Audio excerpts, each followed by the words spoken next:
तो इस वीडियो के स्टार्टिंग में ही मैं आपको स्पॉइलर वार्निंग देना चाहूँगा, क्योंकि इस वीडियो के अंदर डेडपूल एंड वुल्वरीन की मूवी से रिलेटेड हैवी स्पॉइलर का डिस्कशन होने वाला है। तो अगर आप लोगों ने इस मूवी को अभी तक नहीं देखा तो आप लोग इस वीडियो से बेहतर ही होगा अपनी एक दूरी बनाए रखें। और अगर आप लोग इस मूवी को देखने का प्लान बना रहे हो तो ऊपर एक वीडियो की लिंक फ्लैश हो रही होगी, आप लोग वहां पे जाकर डेडपूल एंड वुल्वरीन का नॉन स्पॉइलर मूवी रिव्यू जो कि मैंने कल ही अपलोड कर दिया उसको भी आप चेकआउट कर सकते हो। तो इस वीडियो के अंदर आज हम लोग डिस्कस करने वाले डेडपूल एंड वुल्वरीन का एंडिंग और उसका बहुत ही कम सिग्निफिकेंस रखने वाला पोस्ट क्रेडिट सीन। तो अपना इस वीडियो का मेन फोकस होने वाला है डेडपूल एंड वुल्वरीन का एंडिंग, जो कि कई सारे लोगों के लिए कंफ्यूजन इसलिए बन चुका है क्योंकि इस फिल्म का एंडिंग बहुत ही ज्यादा क्लियर नहीं था, क्योंकि बहुत ही ज्यादा इवेंट्स एक बहुत ही छोटे टाइम स्पान के अंदर एकदम फटाफट से हमारे सामने प्ले कर दिए जाते हैं। डेडपूल एंड वुल्वरीन का एंड होता है कैसेंड्रा नोवा की डेथ के साथ, जो कि टाइम रिपर नाम का मशीन का यूज कर रही होती है, जिसको TVA के एजेंट पैराडॉक्स ने अर्थ 10005 के अंदर उसका जल्दी डिस्ट्रक्शन मतलब विद इन 72 आवर्स उसका डिस्ट्रक्शन करने के लिए वहां पे उसको प्लांट करवाया होता है without the TVS original consent. मतलब लोकी सीजन 2 के एंडिंग के बाद जब से लोकी ने पूरे के पूरे TVA और मल्टीवर्सल जितने भी एस्पेक्ट्स है उसको कंट्रोल करना स्टार्ट किया है, तब से TVA के वर्क करने की मेथड पूरी तरीके से चेंज हो गई है। हमको पैराडॉक्स खुद इस मूवी के अंदर बताता हुआ दिखता है, जब लोकी ने TVA को हैंडल नहीं किया था उससे पहले TVA कोई भी डिस्ट्रक्टिंग टाइमलाइन, जब कोई टाइमलाइन डिस्ट्रॉय होना स्टार्ट होती है तब उसके नेचुरल डिस्ट्रक्शन का वेट किए बिना TVA वहां पे जाकर टाइम रिपर नाम के डिवाइस को प्लांट करता था और वहां पे मौजूद जितने भी लोग थे या फिर पूरी की पूरी टाइमलाइन को वो अपने हिसाब से या फिर अपनी मर्जी से प्रून कर देता था। लेकिन जब से लोकी ने TVA को हैंडल किया है तब से ये सभी चीज को पूरी तरीके से एबोलिश मतलब बंद कर दिया गया है और कोई भी टाइमलाइन अपने हिसाब से जब भी डिस्ट्रॉय होना चाहती है, मतलब कोई भी टाइमलाइन अगर डिग्रेड होना स्टार्ट होती है तो वो अपने नेचुरल एक्सटेंशन मतलब अपने तरीके से जब तक खत्म नहीं होगी तब तक वो डिस्ट्रॉय ही होती रहेगी और उसके अंदर TVA का कोई भी इंटरफेरेंस नहीं रहेगा।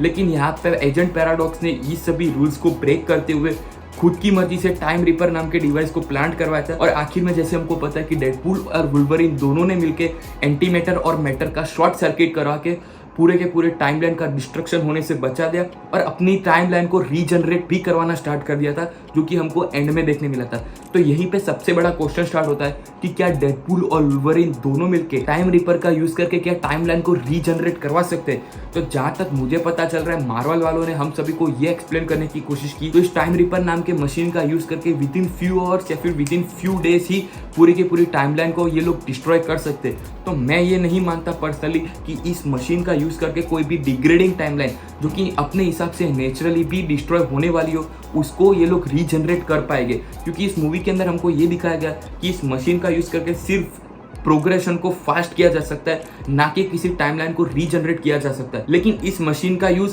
अगर हम ध्यान से सोचे तो कई और इंपॉर्टेंट जगह पे भी हो सकता है, क्योंकि हमको doctor strange in the multiverse of madness के पोस्ट क्रेडिट सीन में ये बताया गया था कि डॉक्टर स्ट्रेंज और क्लिया दोनों मिलकर इंकर्जन को रोकने के लिए मल्टीवर्सल ट्रैवल करने के लिए निकल गए थे। तो इंकर्जन का लिटरल मीनिंग मार्वल कॉमिक से अगर हम उठाए तो वो दो मल्टीवर्स या फिर दो यूनिवर्स का कोलिजन होता है। तो टाइम रिपर नाम के इस मशीन का यूज इस इंकर्जन को रोकने के लिए शायद से किया जा सकता है। इस बात के लिए मैं 100% कंफर्म नहीं हूं, लेकिन मैं एक ऐसी प्रोबेबल थियरी आपके सामने बताने जा रहा हूं कि जिससे इंकर्जन रोकने के लिए टाइम रिपर नाम के मशीन का ये लोग यूज आने वाली अपकमिंग एवेंजर्स मूवी के अंदर कर सकते हैं। क्योंकि अगर इन लोगों ने टाइम रिपर नाम की इस मशीन का यूज करके इंकर्जन को डिले कर दिया तो डॉक्टर स्ट्रेंज और दूसरी पार्टी जो कि मल्टीवर्सल एस्पेक्ट के साथ डील कर रही होगी उनके पास इनफ टाइम रहेगा कि वो उस दोनों यूनिवर्स को हील कर पाए या फिर उन दोनों यूनिवर्स के इंकर्जन को ये लोग रोक पाए। तो मेन प्लॉट सीक्रेट वॉर्स का या फिर जो भी मेन पाथवे होगा सीक्रेट वॉर्स के लिए वो इसी के आसपास घूमेगा, मतलब अपने इंकर्जन के आसपास। तो टाइम रिपर नाम का ये मशीन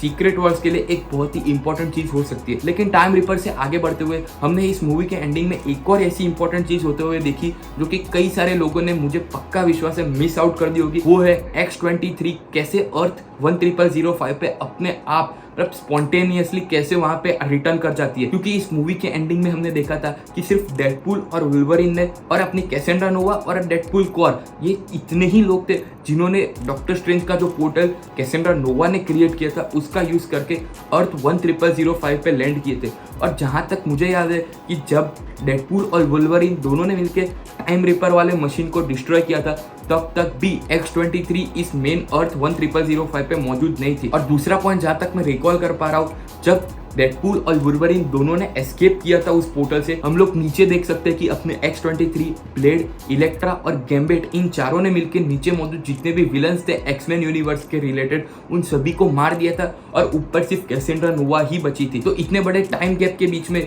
जहाँ पे डेडपूल और वुल्वरीन दोनों ने मिलकर कैसेंड्रा नोवा तक को डिस्ट्रॉय कर दिया और वो पूरे के पूरे डेडपूल कॉर्प से फाइट अप चल रही थी, तो वहां पे X-23 की अपीयरेंस हमको क्यों देखने नहीं मिली और आखिर में जाके अचानक से हमको X-23 की अपीयरेंस क्यों देखने मिली। तो इससे रिलेटेड मेरे मन में एक क्वेश्चन ये अराइज होता है कि X-23 ने ऐसा कौन सा स्पेशल टेलीपोर्टेशन का डिवाइस यूज किया जिससे वो अर्थ 10005 में पहुंच गई डायरेक्टली TVA के वॉइड से। क्योंकि हमको ये पता है कि TVA के वॉइड से एस्केप करने के लिए TVA का टाइम पैड चाहिए या फिर हमको डॉक्टर स्ट्रेंज की स्लिंग रिंग चाहिए, जो कि हमको इस मूवी के अंदर दिखाई गई थी। मुझे जहां तक पता है कि X-23 डॉक्टर स्ट्रेंज की स्लिंग रिंग को यूज नहीं कर पा रही होगी, तो ये X-23 अर्थ 10005 पे कैसे अपने हिसाब से पहुंच गई। तो क्या ऐसा कौन सा स्पेशल डिवाइस का यूज करके X-23 को अर्थ 10005 पे लैंड करवाया गया है या फिर वो अपने हिसाब से स्पॉन्टेनियसली कैसे पहुंची, उसका कोई भी एक्सप्लेनेशन हमको इस मूवी से नहीं दिया गया। तो उस बात को एक्सप्लेन करना बहुत ही डिफिकल्ट हो जाता है, क्योंकि ऐसा स्पेशल डिवाइस हमको इन दो चीज़ों के जो कि मैंने पहले रिफर किया उसके अलावा हमको दिखाया ही नहीं गया, जिससे कोई भी पर्सन वर्ल्ड से एस्केप करके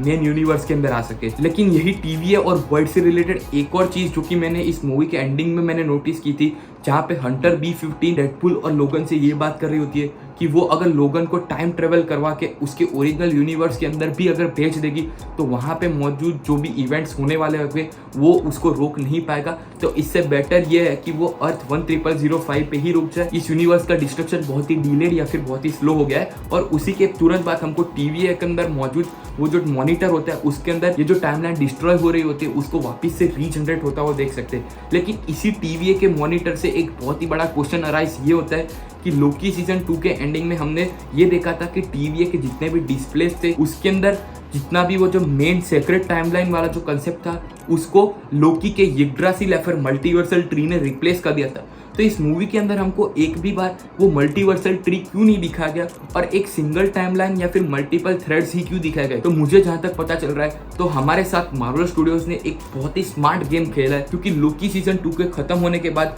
हमको एक बहुत ही बड़ी न्यूज जानने मिली थी कि अब जोनाथन मेजर्स का कैंग उसको रिकास्ट करने वाले मार्वल स्टूडियोज वाले। तो उसके बाद से मल्टीवर्स का क्या फेट होने वाला है वो हमको क्लियरली कुछ भी पता नहीं है। तो इस मूवी के अंदर उस यग्ड्रासिल या फिर लोकी सीजन 2 का कोई भी रेफरेंस ना बताते हुए उन्होंने सिर्फ एक पर्टिकुलर अर्थ 10005 की ही टाइमलाइन को फोकस करते हुए उसके आसपास के रिलेवेंट टाइमलाइंस को ही बताया, कि जिससे वो लोग हमको सिर्फ और सिर्फ मल्टीवर्स का डिग्रेडेशन या फिर टाइम रिपर का मशीन का यूज समझाने के लिए उतनी ही टाइमलाइन को यूज कर सके। और आखिर में जाते जाते इस मूवी का पोस्ट क्रेडिट सीन जो कि बहुत ही ज़्यादा सिग्निफिकेंस नहीं रखता, जहाँ पे हम लिटरली जॉनी स्ट्रॉम मतलब अपने क्रिस इवेंस के कैरेक्टर को अपनी कैसेंड्रा नोवा को कस करता हुआ देख सकते हैं, जो कि मूवी के अंदर ये कह के बताया गया था कि जॉनी स्ट्रॉम की मौत का जिम्मेदार अपना डेडपूल है। तो यहीं पे आके डेडपूल अपने निर्दोष होने का प्रमाण हम सभी के सामने इस मूवी के एंड में रखता है, जो कि एक कॉमिक या फिर एक कॉमेडिक रिलीफ के लिए इस मूवी के एंड में रखा गया था। तो आखिर में एंड करते हुए आपको अगर ये वीडियो अच्छा लगा हो तो लाइक जरूर कर देना,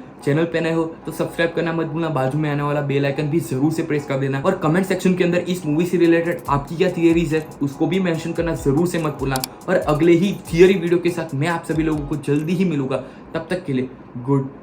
बाय।